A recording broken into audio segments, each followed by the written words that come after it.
We have public finance specialist Zaiza Suzara. Magandang hapon and thank you for joining us, Zaiza. Magandang hapon, and Regina, Amy, and Sec Ronald. Salamat sa imbitasyon. Magandang hapon rin sa mga sumusubaybay naman. Oo, Magandang hapon, Saysay. Long time no see. Yes, long time no see, Sec. kailan kayo nagkita? Ano, dalas namin yan ni Mogs. Talaga? Ito, So, okay, ini-imagine ko lang kayo ni Mogs eh. Sino nakakatulog pag pinag-uusapan yung mga budget. Okay, Zaiza, okay, figures have come out. 7.2 trillion proposed for next year. We've seen some movements. 6% and all that. But we've also seen some movements. We don't have that much details yet. But what do you think of the movements that we've seen so far? Like in DepEd, medyo bumaba. May mga 39 billion ng public works tumaas. Mga 100-something billion. D&D also tumaas. And so on down the line. When you look at the budget now as it is proposed, siguro Saysay, simulan mo muna sa kabuuan bago yung specifics. Halimbawa, okay ba ito na bagsak yung ating growth rate, 2.3% going down, tapos tumataas yung ating national budget? So, tingnan mo yung kabuuan, tapos tsaka mo tumbukin yung mga specifics. Okay, sige. Salamat Ed, tsaka si Ronald sa tanong.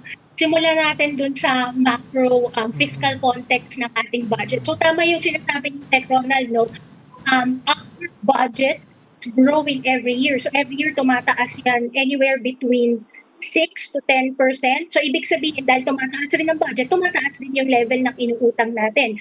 Pero ang hindi maganda ay for the past how many quarters, pababa yung GDP growth rate yun. Bakit importante yung GDP growth rate? Kasi tinitingnan din natin pagdating sa fiscal program, yung tinatawag nating debt to GDP ratio. So, kung yung budget natin, tumataas siya ng tumataas rin ang utang natin, pero bumababa ang growth rate natin, it's an indicator at it opens up questions about our capacity to be able to pay our debt. Yan yung mga tinitingnan ng katulad ng mga credit rating agencies, our development partners, at syempre yung mga investors lalong-lalo na. So yun ang konteksto ng ating budget. Politically, yung political economic side naman, itong 2027 proposed budget ay nanggagaling sa isang konteksto kung saan napakaraming budget anomalies the past years. So hindi lang ito last year, hindi lang ito yung flood control scandal. We are talking about a series of budget anomalies for the past 4 years, actually ever since the BBM administration started. So ano-ano yung mga yon? Ito yung mga lumabas na last year tungkol saan program appropriations, kung saan nililipat-lipat, essentially nilalaro ng Congress yung national budget tuwing nasa BICAM na siya para ma-accommodate yung kanilang pork barrel funds. Pangalawa, yung dahil ganun yung ginagawa nila, lumaki yung pork barrel funds nila, kinailangan nilang kuhain yung pera ng PhilHealth at saka ng PDIC at ng iba pang mga GOC. Of course, the Supreme Court struck down the cash sweep of PhilHealth as unconstitutional. So, portions of the money that were taken away from PhilHealth na ibalik naman ng national government. Pero tandaan natin, saan pa rin manggagaling yung ibalik? Manggagaling pa rin yun dun sa isang pot na nag-finance ng budget natin. So, ibig sabihin, posibleng dumagdag pa rin siya doon sa level na kailangan i-finance or kailangan nating ipangutang para lang mabayaran kung ano man yung kinuha at nawala sa mga flood control scandal na nakita natin last year. So that's the context of it. And then of course, economically, pinag-uusapan ito na marami nating mga economists, yung shocks na naramdaman natin because the oil price spikes, the energy crisis because the conflict in the Middle East. So yan yung konteksto ng paparating natin na 2027 national budget. And when I looked at it, habang nakikinig ako doon sa press con kanina sa House of Representatives when the budget was submitted, three things came to mind. Number one, the proposed 2027 budget, although of course mas malaki siya kaysa dun sa 2026 budget ng 407 billion pesos daw, sabi ng DBM. So, the proposed 2027 budget is 7.2 trillion pesos. Ganun na kalaki yung national budget natin. Yung budget natin last year, it's 6.8 trillion pesos. So, malaki yung itinaas ng budget natin. Pero kung titingnan natin yung latag niya, pagdating sa iba't ibang departments, tiningnan ko rin yung press kit na ipinamigay ng DBM, yung latag rin ng mga programa. Ang initial impression ko, yung 2027 budget ay very reactive. Very reactive siya in terms of wanting to address the short-term concerns of the public because of the economic shocks, dahil nga doon sa conflict sa Middle East. So, wala ng trabaho, meron ng ayuda, merong mga PUV drivers natin na kinakailangan ng subsidy para patuloy silang makapamasada. So, yung mga ganong klaseng programa yung makikita natin yun. Very reactive siya, and it addresses the short-term concerns. Is that a bad thing? Of course not. It's necessary. But it's also populist. Kanina pinapakinggan ko yung mga responses ng mga vice chairs and the chair of the committee on APRO dun sa mga tanong ng media. And they kept harping on transparency in the process. Kasi ito yung nawala over the years, transparency and accountability. And it led to really low trust in public institutions. So they're trying somehow to change that. Di natin alam kung substantively ganun pa rin. Maganda ba yung palalabasan kasi mangyayari pa lang yung budget. But when you look at the details of the budget, I think it's also very populist. Because as I said, marami sa mga bagay na pinupondohan niya, and even the messaging, quite populist. Kasi marami sa mga bagay na pinupondohan niya, tulad ng sabi ko kanina, yung mga pangangailangan ng mga tao dahil dun sa krisis na kinaharap natin. But one important messaging that struck me when I was looking at the AVP and the figures in the budget is that the government is really trying to pacify the tax-paying public kasi galit na ang mga tao. The subtext there is, eto binibigay na namin yung para sa inyo kasi sa mga nagdaang taon, ang daming nawala from corruption, ang daming nawala dahil sa ghost projects. So tulad ng sabi ko kanina, I just want to emphasize, hindi naman masama na mag-address ng budget ng short-term needs natin. Of course, trabaho yan ng pamahalaan di ba? Pero ang budget ay hindi lamang para sa short-term na pangangailangan ng bansa. Ang hinahanap ko kanina sana sa budget ay yung kanyang strategic thrust. Habang sinasagot na natin yung short-term, saan tayo dadalhin ng budget na ito? Anong future state? Sabi nila it's resilience, but there was no discussion at all about the strategic programs and projects that government wants to fund. Siguro meron naman. It's just that was highlighted at this point in time. Siguro we're hoping lalabas naman yun. For example, when you say resilience, what kind of public investments do we need to fund in the budget? Ibig sabihin ba nito mapapagawa tayo ng mga na mas marami pang flood control? Ibig sabihin ba bibigyan natin ng iba-ibang suporta yung mga marginalized communities na nasa grassroots? Anong ibig sabihin resilience? Hindi ko pa siya makita because and ito na yung mga detalye na kung titingnan natin figures, wala akong nakikitang bago. And I'm saying this as someone who's been looking at the budget for the past 15 years. These are the same programs and projects that the government has been funding over the years. Masama ba yun? Of course, hindi. Kasi yung mga programa naman na nakalagay doon sa National Expenditure Program natin o yung proposed budget natin, base naman yan sa mga mandato ng mga ahensya. So, yun, siguro mga 90% of it yung old program. So, siguro, overall, yun nga, ang masasabi ko, one, it's reactive. Number two, it's populist. And Three, it's lacking in terms of the strategic trust. Of course, yung strategic trust nun, ano ba yung dapat na maging basihan nun? Unang-una, objectively, that's the Philippine Development Plan. Pangalawa, ano ba yung governance agenda ng presidente?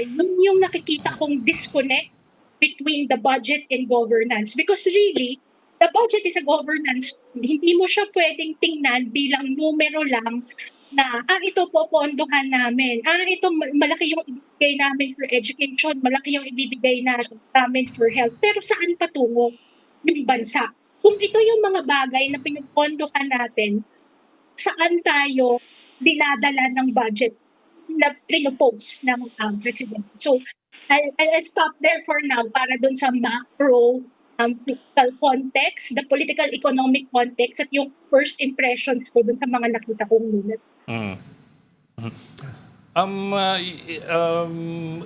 But is it possible to reconcile what you have called a populist budget with the president's populist rhetoric nung SONA, where he proposed, for example, more exemptions dun sa taxes, an amnesty, and so on down the line, which of course would cost us billions as well in revenues?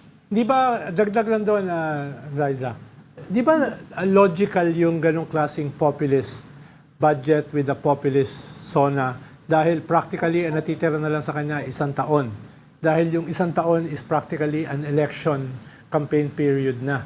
At wala kang masyadong magagawa doon sa structural problems. At dahil doon sa economic crisis natin ngayon, all things constant, talagang it will just be ayuda economics. Yun yung problema mo eh. Di ba? Hindi ba logical yun? Logical siya, Sec Ronald, kung pagtingin lang natin sa budget from a political lens. But the reality is, the budget is also a technical document that is supposed to connect with the PDP. And when the annual budgets are prepared, hindi naman yan piniprepare na ngayong taon lang. Sa umpisa ng bawat administration, meron tayong tinatawag na medium-term fiscal program, meron tayong tinatawag na Philippine Development Plan, at yung dalawang yon dapat magkaugnay palagi sa taon-taon na national budget na makikita natin. Ngayon ang problema, yung fact na they seem to have given up on the fiscal program because in the previous year's budgets, napakarami na nangyaring budget anomalies. Hindi masyadong nagko-contribute yung government spending sa GDP growth. In fact, nakita ko yung konti ko lang nakita yung GDP figures, pero maliit talaga yung contribution ng government spending doon sa GDP growth natin. And that says a lot because when the budget is crafted, iniisip ng mga economic managers ano magiging contribution nito sa ekonomiya? Kaya nga tayo gumagasta bilang isang pamahalaan para may impact sa ekonomiya, para madala natin kung saan yung sinasabi ng administration na dadalhin natin yung bansa. So hindi ko pa nakikita actually kung ano yung mga bagay, yung mga strategic investments na hindi nila binitawan from the start. But as we know from the previous year's budgets, marami din sa big ticket and foreign assisted projects natin, talagang sila severely delayed kasi nga nalipat sila doon sa unprogrammed appropriations. Saisa, last year pa pinag-uusapan na yung simula nung corruption scandal. Everyone's been talking about a more transparent budget process. Inulit na naman nila yan ngayon. Medyo komplikado yan dahil budgeting yan sa finance. Ikaw, kung ano yung masasuggest mo na talagang mararamdaman ng tao, mas transparent nga itong ginagawa nila ngayon. Ano yung gusto mo makita in the process? Yes. So that's a very interesting question because I also did the open budget survey kung saan mini-measure natin yung level ng transparency, accountability in terms of oversight ng COA at saka ng Congress, pati na rin ng participation. Actually, you'll be surprised because based on the metrics of open budget survey, we have very high levels of transparency. In fact, nagagamit na nga yan to redress all of the accountability issues, all of the budget anomalies. Pero sa tingin ko, hindi sapat na transparency lang in terms of live streaming the budget process pagdating sa representatives at sa Senate. Hindi sapat yung nakalagay lang yung mga data sets na, yun, yung mga headline numbers, data sets doon sa websites ng Fiscal Oversight by Fiscal Oversight Agency, I mean, DBM, DOF, and the Treasury, pati na rin ang DepEd. Ang pinaka-importante at base dun sa survey na nabanggit ko, the Open Budget Survey, where we are severely lacking is in the mechanisms for participation. And I think transparency can only be impactful kung merong mataas na level ng participation throughout the budget process. Unang-una, budget pa lang, pag-prepare pa lang ng budget, nandiyan ang civil society, nandiyan na ang vulnerable groups who can have a share of the pie, mababantayan from end to end. Nandun sila sa proseso ng pag-prepare ng budgets with the agencies. Pwede silang magbantay habang nagde-deliberate ang DBM hanggang sa papunta sa House Committee level, Senate Committee level, the plenaries of both houses of Congress, pati na rin sa BICAM. And more importantly, kapag ini-implement na ang budget. Kasi sa totoo lang, yung mga flood control issues, mga anomalies na tumutok last year, ang malaki nating problema kasi ay wala tayong transparency at participation pagdating sa phase ng budget na tinatawag na budget execution. Dito nangyayari ang relief fund, dito nangyayari ang procurement, dito nangyayari ang actual implementation. At nandoon ang maraming weaknesses natin. Idagdag pa natin yung phase ng budget na tinatawag nating budget accountability, kung saan nagmo-monitor at nag-evaluate dapat ang DBM, siyempre yung COA dapat nag-audit, yung legislative oversight dapat malakas din. Napaka-weak ng legislative oversight on the budget kasi hindi tayo matulad ng legislative pang bansa kung saan pag budget season na, actually yung iba mag-separate pa ng mga hearing sa parliament na para lang tanungin, ito yung budget na binigay for agency A or agency B, ano nangyari sa budget na to? Ilan, for example, kung school building programs na may budget, halimbawa 10 billion pesos for 2026, sorry. Ano nangyari? Yan ang wala tayong ganung systematic na oversight mechanism. Dalawang bagay yung importanteng kailangang governance reform, participation, malawakang participation and throughout the entire budget cycle and accountability mechanism kung saan palalakasin ang oversight with civil society also participating in that process and reforming, of course, the way that Congress evaluates and scrutinizes the budget. Magagawa pa ba ito sa administration na to? I don't think so. But we have to start somewhere. Kailangan, dahil ang laki talaga ng nawala sa corruption, sa flood control scandal, kailangan simulan na yung pagkakaroon ng building blocks towards stronger participation. And of course, for the government, perhaps it could be a legacy of the Marcos administration, is to institutionalize spaces for participation and open government. So ngayon, meron tayong open procurement and government initiatives, pero mas maganda kung nakasentro ang lahat ng iyon sa budget. Kasi lahat naman ng ini-implement na programa ng pamahalaan, lahat naman yan papasok sa budget. Wala namang mai-implement kung wala sa general appropriation. Yun siguro yung malaking reform na dapat doon.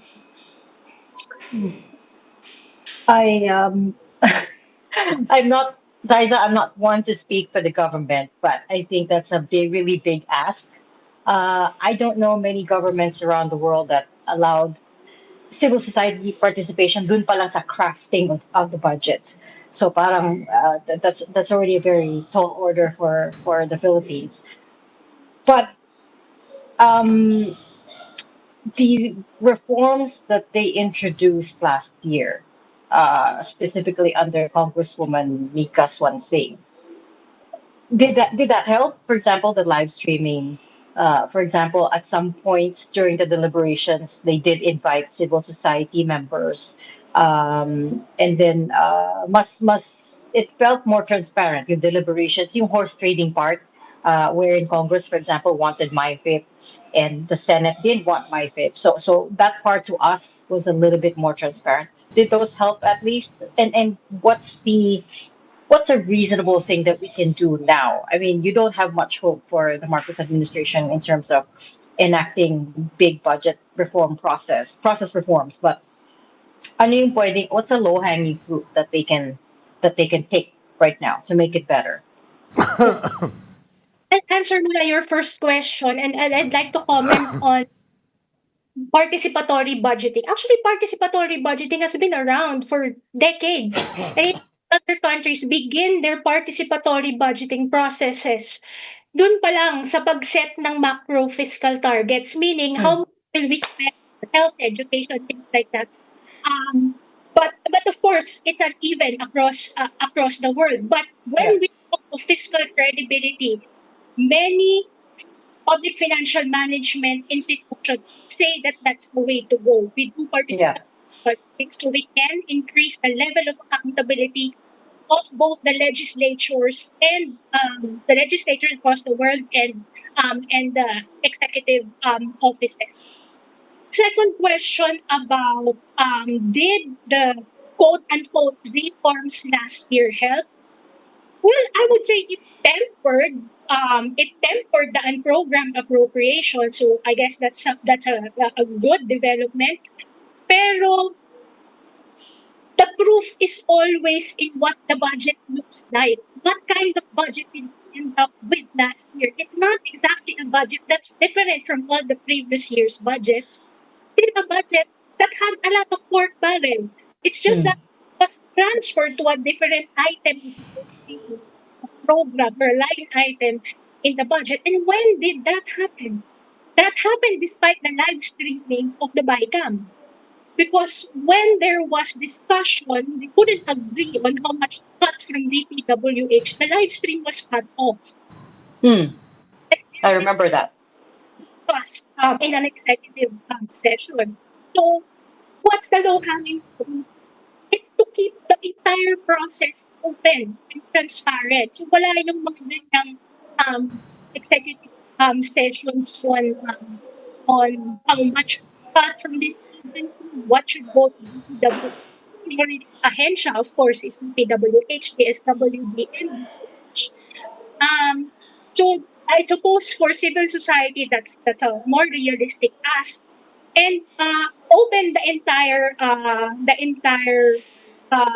deliberations also to civil society. I think right now, some civil society groups have actually been complaining that even mission of the budget, no civil society organizations were invited. So, mahalaga yon para every step of the way, they know that people are watching and they know that civil society organizations do have an interest in how the funds are allocated for the different programs. And most importantly is for them to give feedback to CSOs. It's not enough that they're there in practice. Ang tanong kasi, anong ginawa ninyo after civil society intervened? Did you include the budget proposal? Did you even consider certain policies as part of the special provision, general provision of the budget? So yun yung siguro important and easy enough for Congress, both houses of Congress, to do at this point. You're saying they didn't take the feedback last year? So they just passed the BICAM report and then eventually it became the GAA.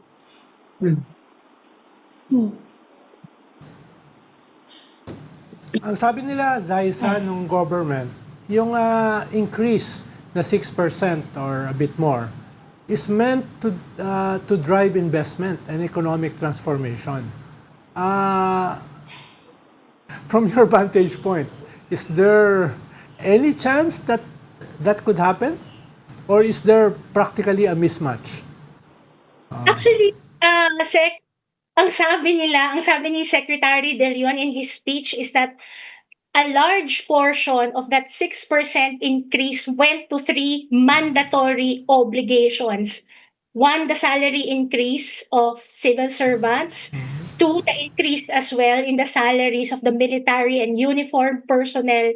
And if I'm not mistaken, yung mga iba pang mandatory obligations ng government. So sabi niya, parang like, I think 300 billion pesos of that increase. 300 billion of the 407 billion peso increase in the 2027 national budget doon napunta sa mandatory obligation. So it's definitely not towards strategic investments. The other concerning item that increased in the budget is the local government support fund. So ito 58 billion pesos if I'm not mistaken. That consists of three sub-programs. Number one, the NTF LCAC budget, parang 10 billion siya. And then the financial assistance to local government units, 34 billion if I'm not mistaken. And then the growth equity fund.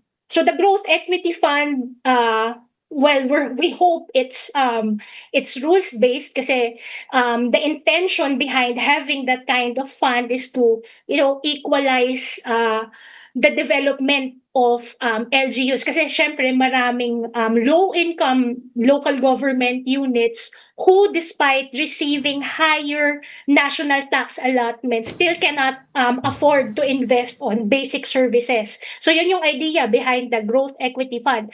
But NTF-LCAC is, you probably know that it's a remnant of the Duterte administration. Sabi nila, this is for quote-unquote peace and development. So small projects given to the different barangays.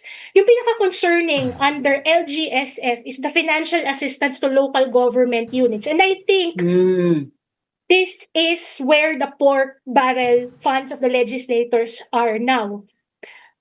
It's definitely harder to track than let's say the things that went into the DPWH budget in the past. Why? Because this is a lump sum. We will not know kanino i-release ang mga ito until budget execution of the 2027 budget. So meaning at this point in time, walang listahan yan. And that's 34 billion pesos if I'm not mistaken. The implementation of that would be very similar to the PDAF regime. It's not, the only difference is technically hindi post-enactment intervention ang gagawin ng legislators. Kasi di ba in the past, yung PDAF regime, the legislators would propose and tell DBM, ito yung pondohan the projects, DBM release the funds. DBM will still release the funds in this case for financial assistance to local government units, but the discretion is upon the executive branch. So, mahirap siyang sabihin na para siyang PDAF na parehong-pareho. But that is where the pork barrel funds went in the 2026 budget during that break in the live stream of the BICAM. That is where they put everything that they took out from the DPWH budget. Will there be pork in the DPWH budget? Well, I think so. Hindi naman nawawala yung pork barrel sa DPWH budget. But I think the magnitude is lesser in the DPWH budget. Now, it's probably very likely split between financial assistance to local government units and some types of programs under the DPWH budget. I think we should talk about that in, let's pull Zaiza back in another episode, talk about that kasi that's a particularly interesting thing that we've missed out on. Balikan natin yan. But sorry, we're out of time already today, but we'd like to say thank you kay Zaiza Suzara, Public Finance Specialist. We will bring you back for that particular topic. Maraming salamat, Zaiza. Salamat, Saiza. Thank you, Saisa.